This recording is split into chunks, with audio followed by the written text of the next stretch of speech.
మలేషియాలో BRS working president KTR జన్మదిన వేడుకలు ఘనంగా జరిగాయి. బీఆర్ఎస్ మలేషియా ఆధ్వర్యంలో కేక్ కట్ చేసి శుభాకాంక్షలు తెలిపారు మాజీ మంత్రి శ్రీనివాస్ గౌడ్.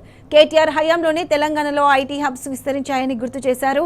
మలేషియా బీఆర్ఎస్ అధ్యక్షుడు మారుతి కుర్మా ఈ కార్యక్రమంలో బీఆర్ఎస్ మలేషియా ఫౌండర్ చిరుత చిట్టిబాబు, ఉపాధ్యక్షులు మునిగల అరుణ్, కార్యదర్శి కోర్ కమిటీ సభ్యులు సందీప్ కుమార్ లగిశెట్టి, గద్దె జీవన్ కుమార్, సత్యనారాయణరావు నడిపెల్లి, హరీష్ గుడిపాటి, శ్యామ్ పూర్ణచంద్రరావు, తెలంగాణ ప్రవాసులు పెద్ద సంఖ్యలో పాల్గొన్నారు. అదేవిధంగా ఇక్కడికి వచ్చిన మలేషియా మైడా బీఆర్ఎస్ సభ్యులందరికీ నా హృదయపూర్వక ధన్యవాదాలు.